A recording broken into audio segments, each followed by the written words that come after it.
Brothers వివాహాలు మరియు పండుగ వేడుకలకు సరికొత్త డిజైన్స్ తో అద్భుతమైన కలెక్షన్. సో ఇప్పుడు బిగ్ బ్రేకింగ్ న్యూస్ కి సంబంధించినటువంటి వార్త చూస్తున్నాం. లోకల్ బాడీ ఎన్నికలకి సంబంధించి బీసీ రిజర్వేషన్ల 42% చేస్తూ తెలంగాణ రాష్ట్ర ప్రభుత్వం జీవో నెంబర్ 9 ని రిలీజ్ చేసింది. దానిపై స్టే విధించింది తెలంగాణ హైకోర్టు. 2 రోజుల పాటు సుదీర్ఘంగా వాదనలు జరిగాయి.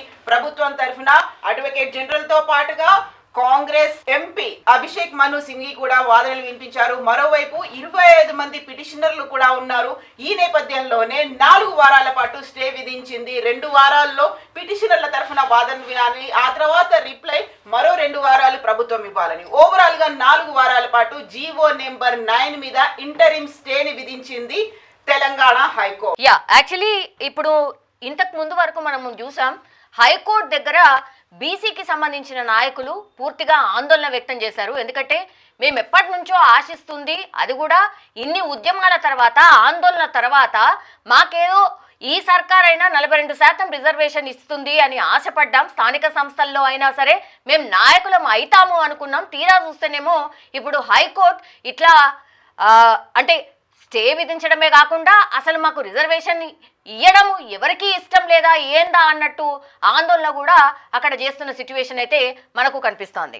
ఎగ్జాక్ట్లీ. సో ఓవరాల్ గా 2 రోజుల పాటు హైకోర్టులో ఎలాంటి వాదనలు కొనసాగాయి, ఈ ప్రభుత్వం చేసినటువంటి వాదనలు ఏంటి, ఎందుకని అభ్యంతరాలనే వ్యక్తమయ్యాయి?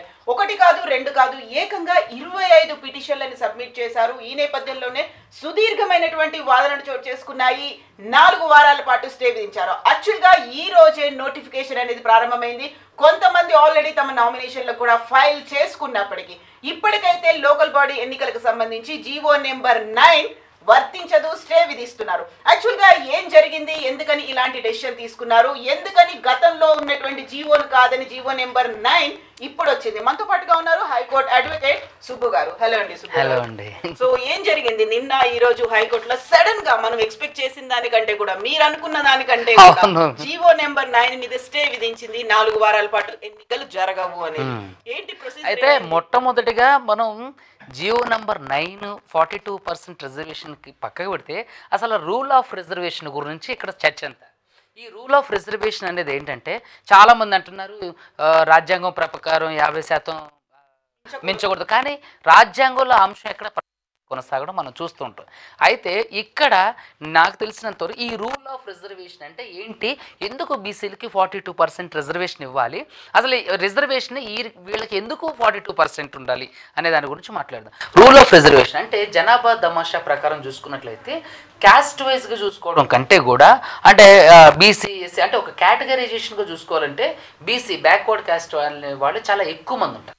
సో ఎక్కువ మంది ఉన్నప్పుడు వాళ్ళకి వచ్చిన రిజర్వేషన్ నాకు తెలిసినంత వరకు వాస్తవానికి రూల్ ఆఫ్ రిజర్వేషన్ అప్పుడు బీసీలకి ఏబిసిడి ఇలా కేటగరైజేషన్ చేసి ఎలా అయితే ఇచ్చారో ఇప్పటికి చాలామంది బీసీ జనాభా అనేది పెరగడం జరిగింది.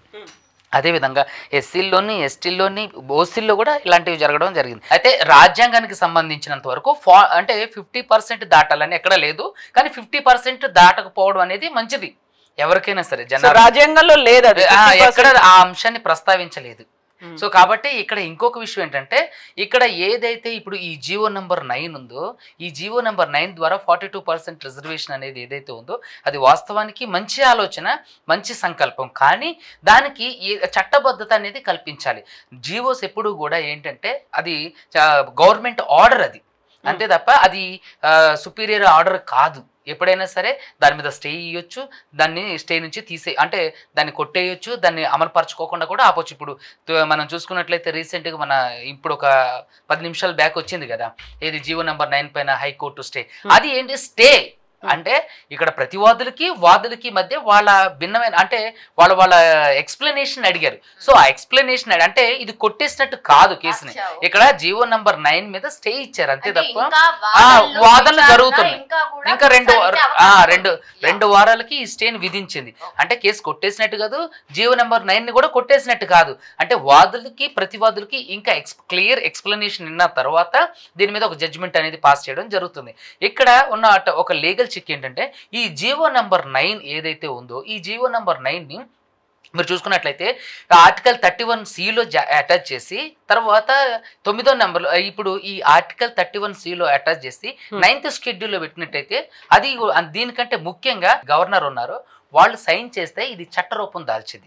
సో ఆయన సైన్ చేయనంత వరకు కూడా దానికి ఎటువంటి చట్టరూపం లేదు. మరి గతంలో 3 నెలలు దాటిన అది గవర్నర్ సైన్ అయినట్టే, అదే asset given by the governor అని చెప్పేసి అని అంటారు కదా, మరి దాని కింద కూడా కన్సిడర్ చేయొచ్చు కదా అంటే దాని కింద కూడా కన్సిడర్ చేయొచ్చు. కానీ సంతకం పెట్టిన దానికి సంతకం పెట్టినట్టు కన్సిడర్ చేయడానికి చాలా వ్యత్యాసం ఉంది.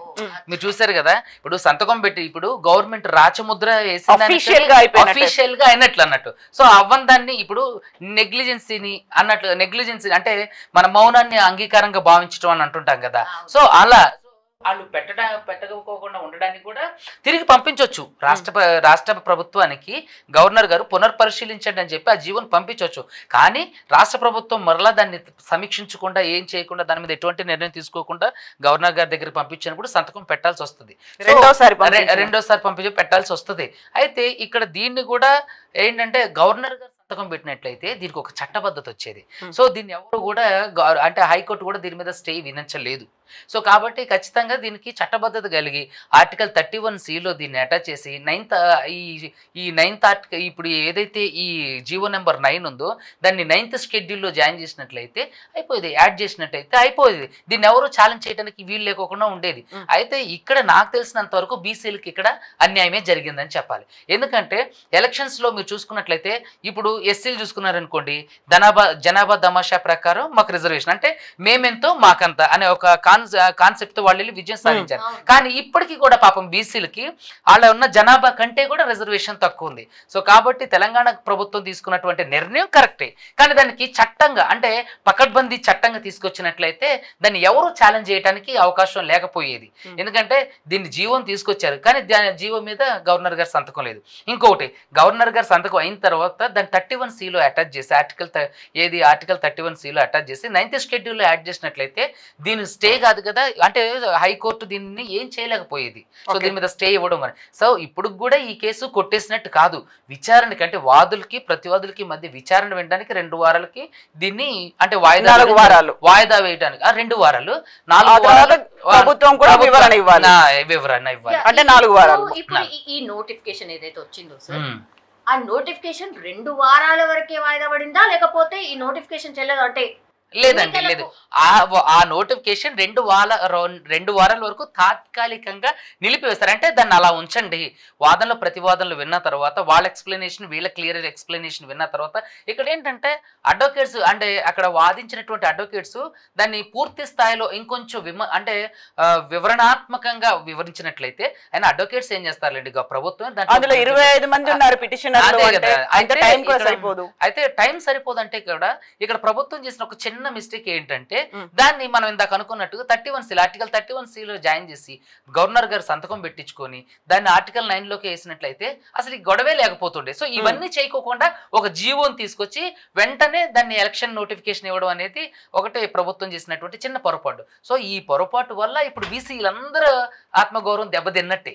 యాక్చువల్గా చెప్పాలంటే ఏంటంటే మనకి ఒక ఆశ అంటే తరతరాలకి అది ఎప్పటికీ కూడా తరతరాలకి మిగిలిపోయే అంటే ఒక సువర్ణాక్షరాలతో రాయబడినట్టుగా అలాంటి ఒక గోల్డెన్ ఆపర్చునిటీ వాళ్ళ చేతి దగ్గర నుంచి ఒక 2 వారాలకి తీసేశారంటే అది ఒక చిన్న రిమార్కే. ఎవరు తీసేశారు? ఆ తప్పు చేసింది ఎవరంటారు? అన్యాయం జరిగింది, ఒక షాక్ ఇచ్చారు అంటే ప్రభుత్వం చేసిందా? ప్రాపర్ గా పిటిషనర్లు ఆ ఫైల్ చేసినటువంటి దాంతో వచ్చిందా? ప్రభుత్వం ఇక్కడ ఏంటంటే ప్రభుత్వం వాళ్ళకి సానుకూలంగా వాళ్ళకి అన్ని విధాలుగా న్యాయం చేయాలనే చేస్తుంది, కానీ దాన్ని ప్రాపర్ వేలో చేయాల.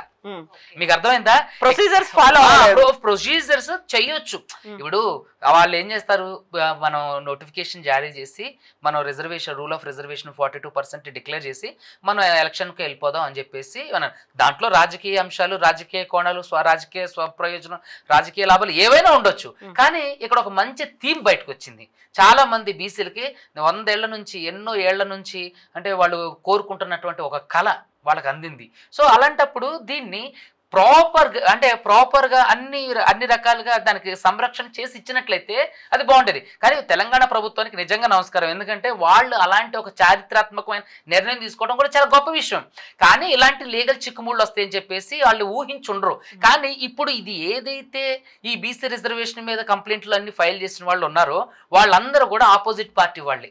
కాకపోతే వాళ్ళకి జెన్యూన్ కాదంటారా? జెన్యూన్ కాదండి. ఎందుకంటే ఆ పిటిషన్ ఎవరైతే అగెన్స్ట్ గా పిటిషన్ బీసీ రిజర్వేషన్ కి జీవో నంబర్ 9 కి ఎవరైతే అగెన్స్ట్ గా పిటిషన్ వేశారో వాళ్ళు ఖచ్చితంగా వాళ్ళకి తెలుసు ఇది న్యాయమైనదే, చట్టబద్ధమైనదే, ఇది ఖచ్చితంగా బీసీలకు దక్కాల్సిందే అని. కానీ వాళ్ళేంటి రాజకీయ స్వప్రయోజనం. ఇక్కడ మనిషి ఎలా ఉంటుందంటే పూర్వకాలంలో ఒకడెవడన్నా ఇప్పుడు ఒక చెరువులో పడిపోయింది అనుకోండి, ఎవరైనా చూసిన వెంటనే అక్కడ పాతకాలంలో వెంటనే దూకి వాళ్ళని బయటకు తీసుకొచ్చి కాపాడడానికి ప్రయత్నం చేస్తాం. కానీ ఇప్పుడున్న ప్రజెంట్ వెంటనే దాన్ని వీడియో చేసి అంటే వాడు చచ్చిపోతుంటే ఇంకెక్కువగా దీన్ని సోషల్ మీడియా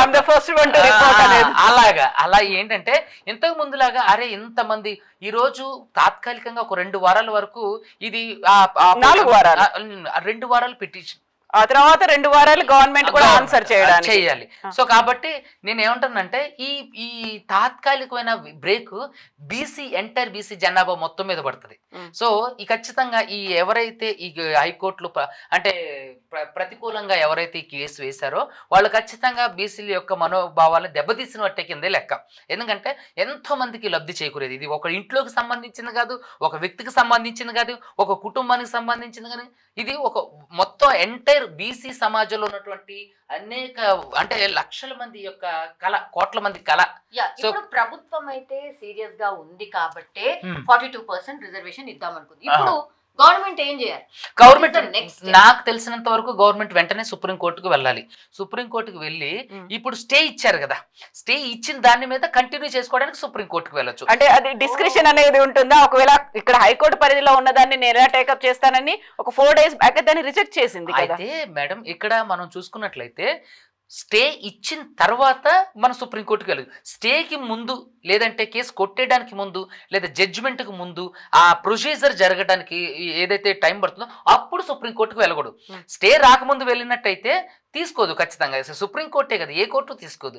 అది స్టే వచ్చింది కాబట్టి సుప్రీంకోర్టును ఆశ్రయిస్తే అక్కడ ఏదైనా ఊరట జరగడానికి అవకాశం ఉంది. కానీ నాకు తెలిసినంత వరకు ఇక్కడ జడ్జిలు కూడా కొంత అంటే జడ్జెస్ ఎప్పుడైనా సరే ఏదైతే ఆన్ గ్రౌండ్ ఫ్యాక్ట్ ఉందో దాన్నే ఇంప్లిమెంట్ చేయడానికి ప్రయత్నం చేస్తారు. షెడ్యూల్ 9లోని దీన్ని అటాచ్ చేయలేదు, ఆర్టికల్ 31C కూడా దీన్ని చేర్చలేదు, అందులోనూ గవర్నర్ గారి సంతకం కూడా దీని మీద లేదు. సో ఈ అంశాలన్నింటినీ దృష్టిలో పెట్టుకొని వాదులకి ప్రతివాదులకి ఇదేంటంటే ఇది ఒక చారిత్రాత్మక తీర్పు అయిపోతుంది. సో దాన్ని మనం ఆచితూచి చాలా జాగ్రత్తగా అన్ని విషయాలను అన్ని కోణాల్లో పరిశీలించిన తర్వాతే ఇవ్వాలన్న ఒక సదుద్దేశంతో 2 వారాలు దీన్ని అంటే వాయిదా వేయడం జరిగింది. సో తర్వాత 2 వారాలు గవర్నమెంట్ ఏం చేస్తుంది, వాదులు ప్రతివాదులు పిటిషనర్స్ తర్వాత వీళ్ళందరూ ఏం చేస్తారనేది పక్కకు పెడితే తాత్కాలికంగా అయితే బీసీలకి అన్యాయం జరిగిందనే చెప్పాలి. సో ఈ 42% మనం చాలా మంది అంటుంటాం ఈ రూల్ ఆఫ్ రిజర్వేషన్ 50% పెరగకూడదని. వాస్తవానికి రూల్ ఆఫ్ రిజర్వేషన్ 50% పెరగకుండా ఉండకూడదు అంటానికంటే ముందుగా ఎవరెవరైతే ఇప్పుడు చూస్తే మన ఓసీలు కూడా మాకు రిజర్వేషన్ కావాలంటున్నాం. అలాంటప్పుడు ఏం చేయాలంటే భూమి మొత్తం జాతీయం చేసేయండి. అందరికి భూములు లేని వాళ్ళు అందరికీ భూములు పంచిపెట్టేసి 100,000 ఎకరాలు ఉన్న బట్ ఇది రాజకీయాలకు సంబంధించింది కదా, ఎన్నికలకు సంబంధించి వచ్చింది కాబట్టి ఇప్పుడు పంపకాలు లేకుంటే భూమో ఆర్థికంగా ఇక్కడ చూడండి ఇక్కడ OC SC OC BC minority తర్వాత ఎస్సీ ఇలా ఎందుకు డిఫరెన్సెస్ అంటే స్టెప్ బై స్టెప్ గా ఉంది. ఇక్కడ 3% ఉన్న వ్యక్తుల దగ్గరే దాదాపుగా 90% సంపద ఉంది. 90% జనాభా ఉన్న వాళ్ళ దగ్గర 3% సంపదే ఉంది. మరి 90% వాళ్ళకి ఇస్తున్న దాన్ని చూసి 3% వాళ్ళు కళ్ళల్లో నిప్పులు పోసుకోవడం అంటే అది ఎంతవరకు కరెక్ట్? ఇప్పుడు మనుషులు అనే వాళ్ళకి ఇప్పుడు మీరు నేను 100 రూపాయలు అప్పిచ్చానంటే తిరిగి మీరు నాకు 100 రూపాయలే కదా అప్పు ఇవ్వాలి కదా, అందరూ సమానమే కదా. మరి సమానం ఉన్నప్పుడు 3% ఉన్న మీకు 97% సంపద ఉన్నప్పుడు 97% ఉన్న వాళ్ళ దగ్గర 3% సంపదే ఉన్నప్పుడు వాళ్ళకి ఇచ్చిన దాంట్లో కూడా మాకు ఇవ్వండి అంటే అది ఎంతవరకు కరెక్ట్ అనేది అంటే ప్రజల యొక్క విజ్ఞతకే వదిలేస్తున్నా. సో ఇక్కడ నాకు తెలిసినంత వరకు తెలంగాణ గవర్నమెంట్ ఈ 42% రిజర్వేషన్ తీసుకురావడం అనేది జీవో నంబర్ 9ని నేను ఖచ్చితంగా సమర్థిస్తా. ఖచ్చితంగా బీసీలకి ఇక్కడ న్యాయం జరగాల్సింది. ఎందుకంటే ఏళ్ల నాటిగా వాళ్ళకు ఉన్నటువంటి రిజర్వేషన్కి వాళ్ళు ఉన్నటువంటి జనాభాకి అస్సలు పొంతనే లేదు. సో ఇందాక మనం అనుకున్నట్టు 12 మందికి నలుగురికి కావాల్సిన అన్నాన్ని 12 మందికి పంచమంటే 12 మందిలో ఎవరికి కడుపు నిండుతుంది? అలాగే ఇప్పుడు ఉన్నటువంటి ఒక టెక్నికల్ అంశం అనేది నాకు ఒకటి చెప్పండి. ఈ రోజు నుంచి నామినేషన్లు అయితే స్వీకరిస్తున్నారు, నోటిఫికేషన్ అనేది వచ్చింది. ఇప్పుడు స్టే విధించిన తర్వాత అది కేవలం ఒకటి రిజర్వేషన్లు లేవనా, లేకపోతే ఎన్నికలు కూడా జరపొద్దు అనా? ఎన్నికల్ని యాజ్ ఇట్ ఈస్ గా జరుపుకుపోతారా? ఎన్నికలను జరపొద్దు అనలేదు, ఈ నామినేషన్స్ ని తీసుకోవద్దని చెప్పలేదు, లేదంటే ఈ కేసును కొట్టేస్తానని కూడా చెప్పలేదు. ఇక్కడ కేసు యొక్క పునర్పరిశీలించిన తర్వాతే, విచారించిన తర్వాతే, క్షుణ్ణంగా దాన్ని తెలుసుకున్న తర్వాతే, దాని లోటుపాట్లు అన్ని తెలుసుకున్న తర్వాతే దాని మీద ఒక ఆర్డర్ ఇవ్వడానికి కోసం తాత్కాలికంగా వీటన్నిటిని అంశాల గురించి తెలుసుకోవడం కోసం ఇచ్చినటువంటి ఒక ఇంట్రిమ్ ఆర్డర్. అయితే ఇప్పుడు ఏమవుతుంది? ఎలక్షన్స్ సంబంధించి నాకు తెలిసి 2 వారాలకి ఎటువంటి కార్యక్రమం కూడా జరగకూడదు. స్టేటస్ కో ఉంటుందా? ఈ రోజు స్టార్ట్ అయ్యాయి, అది అలాగే ఉంటుంది. అంతే ఉంటుందండి. ఎవరు అంటే ఎలక్షన్ కి సంబంధించినటువంటి ఎలక్షన్ కమిషన్ గానీ, అదే విధంగా ఎలక్షన్ కి సంబంధించిన అభ్యర్థులు గానీ, వీళ్ళ నామినేషన్స్ గానీ, వీటికి సంబంధించిన ఏ వర్క్ కూడా జరగడానికి వీల్లేదు. తదుపరి సుప్రీంకోర్టు ఆర్డర్స్ గానీ, లేదంటే హైకోర్టు ఆర్డర్స్. సో హైకోర్టు 2 వారాలకి స్టే విధించింది కాబట్టి తప్పకుండా ఇప్పుడు ఖచ్చితంగా తెలంగాణలో ఈ ఎంపీటీసీ, జెడ్పీటీసీ తర్వాత సర్పంచ్ ఎలక్షన్స్ జరగాల్సిందే ముఖ్యం. కాబట్టి వీళ్ళు వెంటనే నాకు తెలిసినంత వరకు సుప్రీంకోర్టుకి వెళ్ళి ఏదైనా తాత్కాలిక ఊరట తీసుకురావచ్చు అనేది నా అంశం. నాకు తెలిసినంత వరకు సుప్రీంకోర్టు దీనికి ప్రతికూలంగా స్పందిస్తుంది అనేది నాకు తెలిసినటువంటి అంశం. ఎందుకంటే ఇక్కడ రూల్ ఆఫ్ రిజర్వేషన్ పక్కకు పెడితే ఇక్కడ ఎలక్షన్ జరిగి ఇప్పుడు మనం చూసుకుంటే సంవత్సరం దాకా దాటిపోయింది మన ప్రభుత్వం ఫామ్ చేసి. అంటే ఇక్కడ ఏంటంటే గ్రామ స్థాయిలో జరగాల్సినటువంటి అభివృద్ధి ఆగిపోయింది.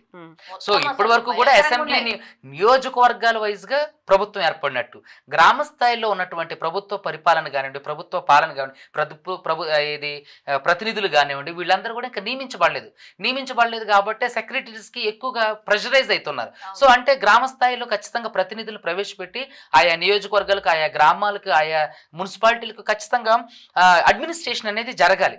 ఇక్కడ ఖచ్చితంగా ప్రతినిధులు అనేవాళ్ళు కావాలి. సో నాకు తెలిసినంత వరకు ఈ అంశాన్ని దృష్టిలో పెట్టుకొని ఏదైనా సుప్రీంకోర్టు ఈ స్టేని తొలగించి యథావిధిగా మీరు ఎలక్షన్స్ జరుపుకోండి అని చెప్పే అవకాశాలు ఉన్నాయి అనేది నా ఉద్దేశం. ఎందుకంటే చాలా మందికి సంబంధించినటువంటి ఒక గొప్ప చారిత్రాత్మకమైన అంశం తెలంగాణ గవర్నమెంట్ తీసుకొచ్చినప్పుడు ఖచ్చితంగా దాంట్లో కొన్ని చిన్న చిన్న తప్పులు కాదు, లోపాలు ఉన్నప్పటికీ కూడా దాన్ని ఖచ్చితంగా దాన్ని పరిగణలోకి తీసుకోకుండా ముందు ఎలక్షన్స్ జరిగిన తర్వాత దీంట్లో ఉన్న లోటుపాట్లు అన్ని సవివరంగా అంటే మంతనాలు జరపడం అనేది మంచిది అనేది నా అంశం. Government is already prepared sir. అంటే ఒకవేళ ఇక్కడ ఏదైనా జరిగితే మనం సుప్రీం లో ఎట్లా అప్రోచ్ కావాలి అనేది కూడా ప్రిపేర్డ్ గా ఉంది సార్. సో రేపే పిటిషన్ పడొచ్చా? నాకు తెలిసినంత వరకు ఎట్టి పరిస్థితుల్లో దీనికి సంబంధించి న్యాయ సమీక్ష అనేది మన ఏజీ సుదర్శన్ రెడ్డి గారు కానివ్వండి, అక్కడ ఉన్నటువంటి ఎవరైతే న్యాయవాదుల బృందం ఉందో మన తెలంగాణ హైకోర్టులో ఏజీ గారు తర్వాత జీపీలు అందరూ కలిసి కూర్చొని ఒక ఉన్నత స్థాయి అంటే ఒక నిర్ణయం తీసుకొని దాన్ని ఏజీ గారి ద్వారా, అంటే ప్రభుత్వ న్యాయ సలహాదారు ఏజీ గారే కాబట్టి